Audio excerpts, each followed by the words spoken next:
You're listening to the Teach Better Talk podcast featuring expert educators eager to share progressive tactics to reach more students.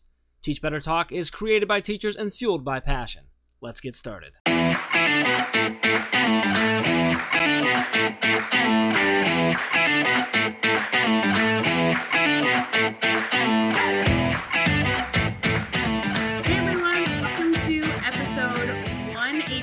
Of Teach Better Talk podcast. My name is Ray Hewart, and as always, I am with my incredibly handsome, intelligent, and passionate co-host, Mr. Jeffrey Gargis. How are you, Jeffrey?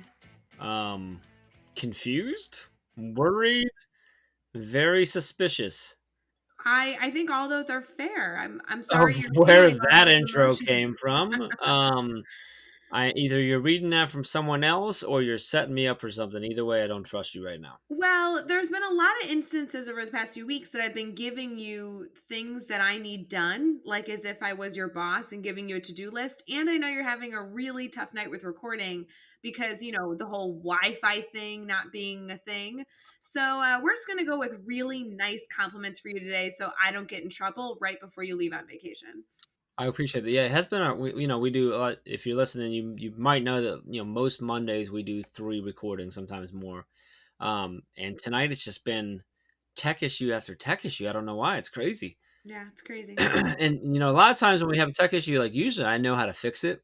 Tonight I'm like, I don't know what to do. Like we'll just keep like plugging, unplugging, signing off, getting back on, whatever. Anyway, we're here. I appreciate the kind words. They did make me smile, although I was suspicious, but it is what it is.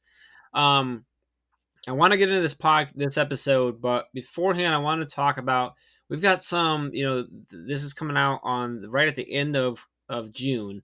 In July, we've got a few webinars going on, webinar series going on. And I was hoping maybe you could kind of share with the audience what we've got going on. We actually have one that technically is kicking off tomorrow on the 30th, right? And then one kicking off in the middle of July. So what's going on, Ray?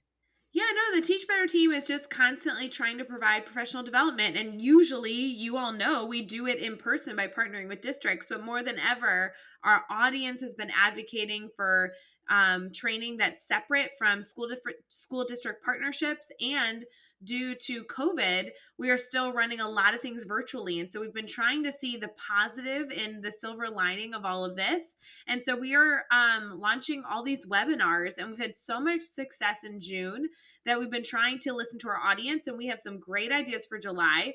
So these may not be the only 2 that you should be participating in, but 2 that we're going to highlight in this episode is strictly just that if you were not a part of the original Grid Method webinar that happened in June, it was 4 weeks and 8 sessions of live training, coaching, and feedback with our team. If you want to join and you chose not to in June, we're doing one in July. So you can actually register for that at teachbetter.com/grid webinar. It's really, really easy. Everything is recorded. But what I do like about this is you can not only participate live every Tuesdays and Thursdays with office hours on Wednesdays, but you can also actually learn the grid method by participating as a student and go throughout the process using a grid. So it's extremely immersive. We had so much amazing feedback in June, and I'm excited that we're doing it again in July. 4 weeks, 8 sessions, and everything is housed in the Teach Better Academy. So even if you can't necessarily make all the live trainings, you can still get all the discussion and teaching, which is super fun. You talk about that, the immersion into the grid. What's really cool is if you can't make the live, it's perfectly fine, because the great thing about the grid method is you can move at your own pace. You can move when you're able to. It's controlled by you, when you learn and when you grow. And because we have those recorded, you can still get that live interaction from the recording. You get the information, but you can move along your grid. It's really, really cool. I just had to jump in because I'm so excited about that, because that's something we talked about for so long about, hey, why don't we train on the grid method using a grid? And that was one of those you talked about, the silver lining. Something that we pulled out of this is we created that. We were able to create that now using a virtual world through there. It's just really, really cool. So no, I really enjoy it. No, I'm really glad. And June was something that, like I said, we hadn't tried it this way before, and it was wonderful. I love that every single Tuesday and Thursday, I was able to just have discussions and actually treat it like a classroom, because I think it was really authentic. So very excited about July. Additionally, because so many of you have been using the Grid Method Mastery Framework, we kind of had this conversation around, okay, you've created a content grid. That's all good and dandy. I'm glad you feel confident.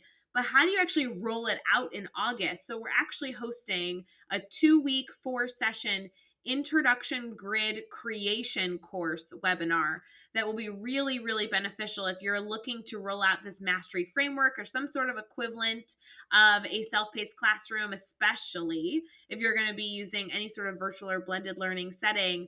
We're going to talk about how to roll out procedures for not only your students, but for stakeholders in your classroom. So this will kind of be a time where you can create an introduction grid where your students can learn about the grid method, learn about your classrooms, and share their voice through a grid that you can use just before you dive into content. So I'm really excited for that 2-week webinar as well. And you can register for that one over at teachbetter.com/intro grid webinar. And that one is probably, in our private Facebook group, that's probably one of the most requested things is this. Okay, great. I love the grid method. I'm feeling pretty good about creating my grids, but how do I introduce this? How do I roll this out? So I'm really pumped for that series there, because I think it's one of the most requested things that we haven't done before, and I think It now it's going to be put is. together. Well, yeah, and for the last 2 or 3 years, we've done, like, small parts of this training in our Facebook group, like you said, because our audience is advocating for it, and finally, we were like, "Okay, why don't we put this all together, one cohesive piece? Teachers can build it as they go and have that collaborative element, and then again, have everything saved in the academy, so even if you can't join all 4 sessions, you can still get the coaching and the feedback that is really purposeful for our learners." So, I can't wait. Let's do something fun, right? For either one of those trainings, if you would like, use the discount code podcast, take 25% off. Woo! I love Make it. sure, make sure I go create that code. Yeah, Uh, don't forget. So for now, let's talk about this episode. So Ryann Fapohunda is the, let's see, she's got a, I'm gonna go right now. I'm only gonna say her position title because she went on to like what she does, and she does so much. It's phenomenal. She serves as the co-director of the Teaching and Learning Center and as the assistant dean of student life at the National Cathedral School in Washington D.C. She's also a member of her school's admissions committee and has served as department chair. She is a proud product of the Columbus City Schools, an Ohio resident, a proud Buckeye fan, which we talk about as well, but a phenomenal educator. We couldn't believe at the end, and you're not going to believe it as you're listening, so I'm going to tell you now, this was her first podcast ever. Like we finished up, and she's like, how'd I do? And we're like, amazing. Like this was so much value in this episode that we could not, I think we actually might have not believed her. I still don't know if it was her first episode, her first podcast ever. I really don't know, but so much experience in this educator, and I really love the reflection she has on just the experience she has and throughout her different roles in education and everything that she shares. I think you said at one point that not only philosophical things that you can take away, but also tangible things you can take away and put in place right away. So super excited about this one. Ray, anything to add? Let's do this. I'm so excited for you guys to dive in, and don't forget to connect with her via Twitter or other outlets as well. Let's do it. Episode 185 with Ryann Fapohunda. All right, we are here and we are chatting with Ryann Fapohunda, and Ryan, we just talked about it, and now I've got to ask you right off the bat, did I say it right? You did, yes, I you did. I did. got it right. See, Yeah. You don't I need to lie to him. It's I okay need if he didn't get it right. Just I making you need feel good about yourself. I need everyone to know that I said it. I said every time I check, I then always say it wrong. We got in this conversation about names and just the trying to learn it and be better and respectful and stuff. And you shared something really cool that your school does, and I wanted to get right into it and share that because I think it's really valuable. And I think if you're listening, this is something you could take and either put in place in your school or suggest to your school, put in place in your classroom. So, Ryan, can you share what you have done now? And actually, I don't know if you said when you put that in place. It was just recently, or if it's been there for a while. But what your school does when it comes to students' names? Yeah, I wish I could take credit. It really came about by our director of diversity and equity, and she has started something where when we take pictures at the start of the school year, we have students introduce themselves. So we ask them to say their first name, their last name, and what they like to be called. And I think part of this is we don't want to get to these seminal moments like graduation or moments that are really important and be mispronouncing students' names. And so we want to be referring to students as they like to be referred to, and also making sure that we're pronouncing their names correctly. So once students, record that at the start of the year, it's in our online system. So when you go to click on a student's profile, you can access that information. So then, in theory, as a teacher, before my first day of class, I can go and listen to every one of my students say their name, and I can have a better.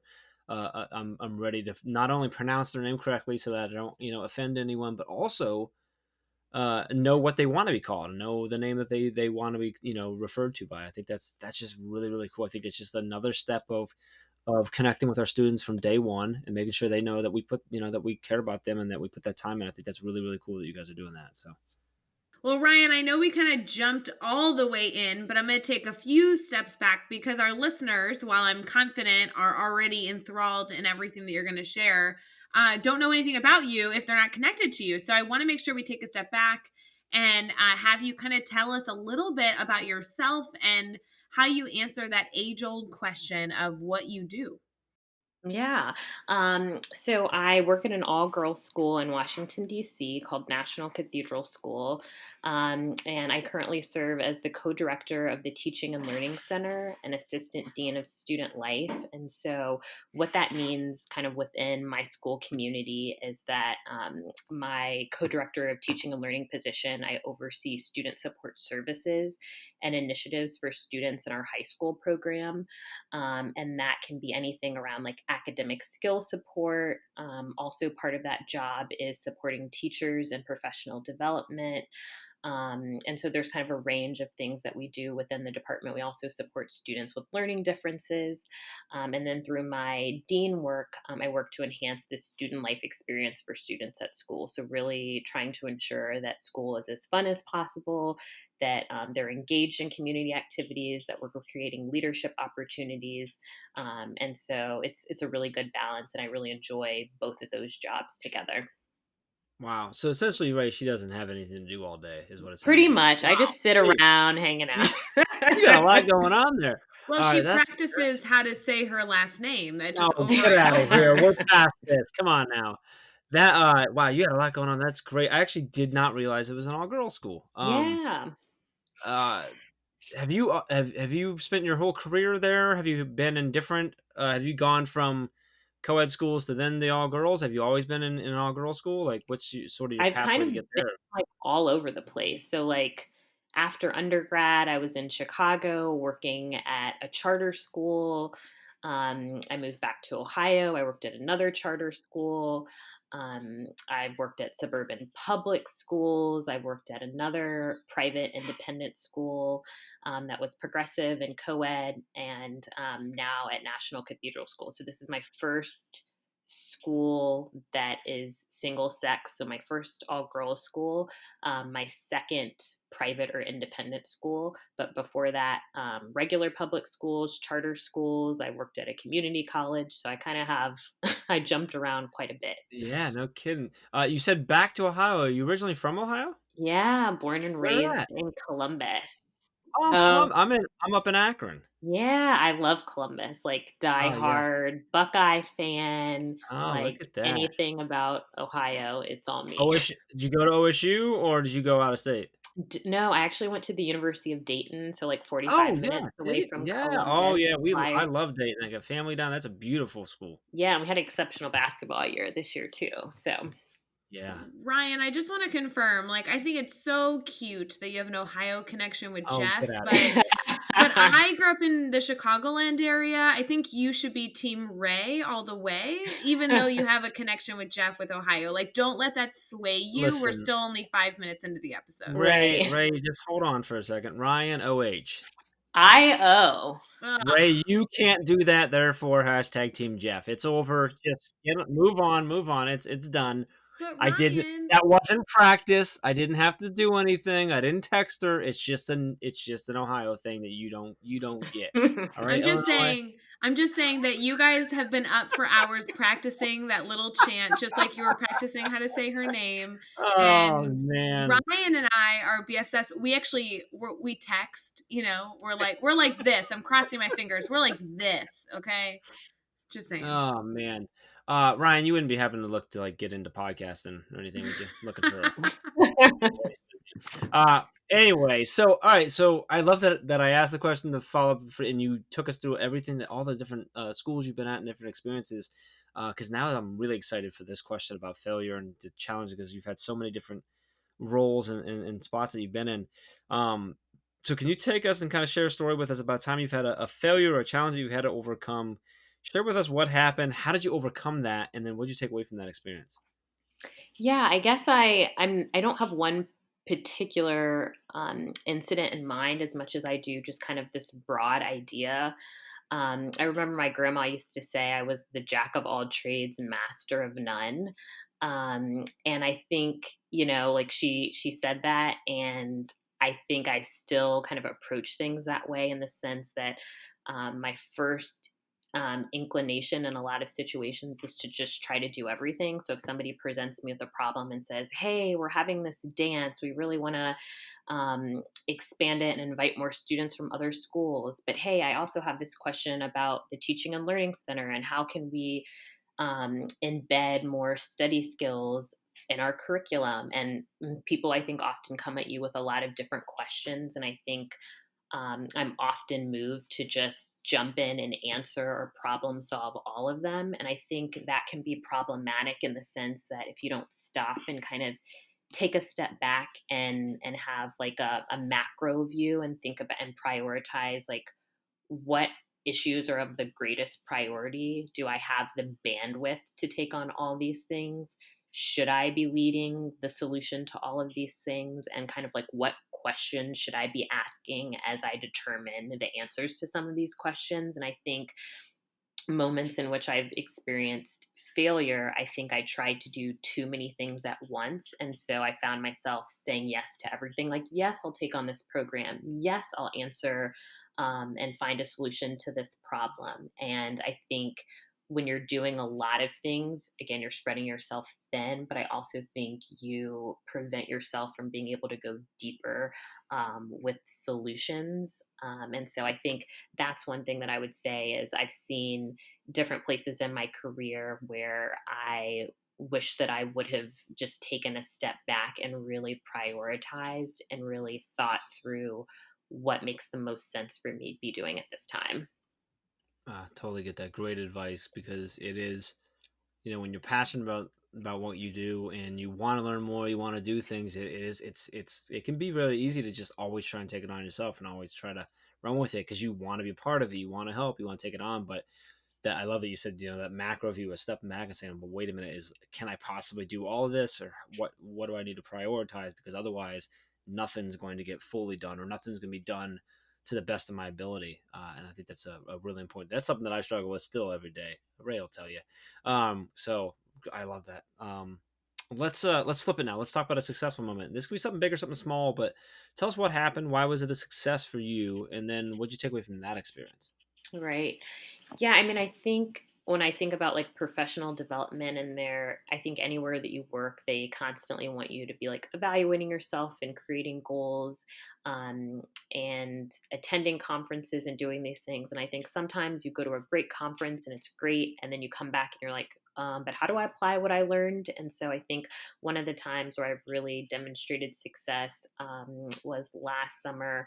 I went to a training, the Garner Carney Leadership Institute in Colorado, and it was, I think, about a week long. And it was really geared around how to help students expand and grow as student leaders. And so I had been running a program at my school, a peer mentor program, and I had been really thinking about what things should I, as the adult leading this group, be doing versus what things should or do students have the capacity to take on? And so there are certain things like, budget or dealing with money that, as an adult, I absolutely should be in a role of handling those things. But I was thinking about, what decisions in terms of how students are evaluated, is that a decision I should be making? Is that a decision that students should be involved in the decision making process of? So I kind of went to this program with the lens of how do what can I learn and bring back to this organization and this student group? And so I went, it was a great, phenomenal conference. I learned so much, I gained so much, I added so much to my toolbox. And so what I came back and implemented was expanding the training that I had for these student leaders.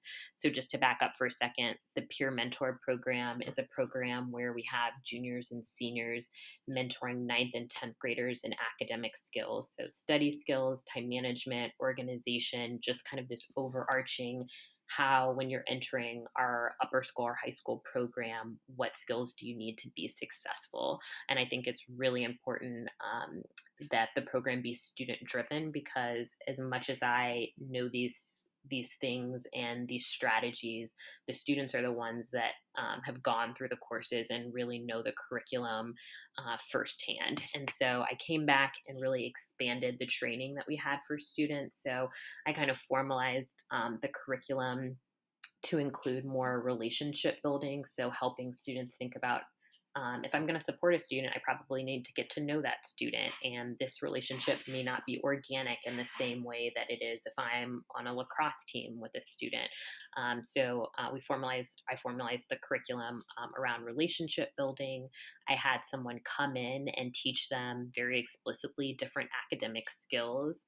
And then we talked and did some training about how you give feedback. So, in partnering with the ninth or 10th grader that they're paired with, there are various times when the juniors or seniors would need to give feedback. And so we kind of talk through different models and frameworks about how you can give feedback and when is an appropriate time and what sort of language can you use. So the program training previously was very brief. It was like a 2 or 3 hour training, and then I expanded the training to be 2 days. And I felt that by the end of the training, students were really starting their leadership as peer mentors with some really foundational skills and knowledge, and they had tools in their toolkit. And I think what was successful about that, again, is kind of always engaging in professional development. And some it's great and you kind of internalize it and you hold it and you don't do anything with it immediately, but it felt so good to be able to immediately implement my learnings from this conference in a way that I could then share with colleagues, that I could reflect on even with students and say, like, hey, last year we weren't doing any of this. Like, it was 3 hours, we covered this, we zoomed through it, we kind of covered protocols, but now we're really getting into like the nitty gritty of the program. And it felt really good to feel like I was setting students up for success in a program that I led. Oh, yeah, I love your approach and your mindset with that, Ryan. That's so cool.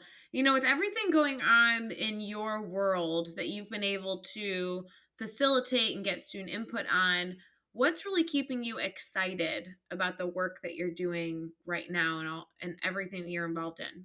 Yeah, I mean, I think there have been a lot of really interesting changes that have come about this year with the move to remote learning that had me really excited. So I think so much around kind of innovation and creativity and flexibility that I'm seeing come out of various schools. Like, it just seems like there's like this national trend for us to like really be moved to innovation and kind of disrupt some of kind of the educational systems that were in place that kind of prevented us from either like meeting students' needs or like supporting all students in really cool and interesting ways.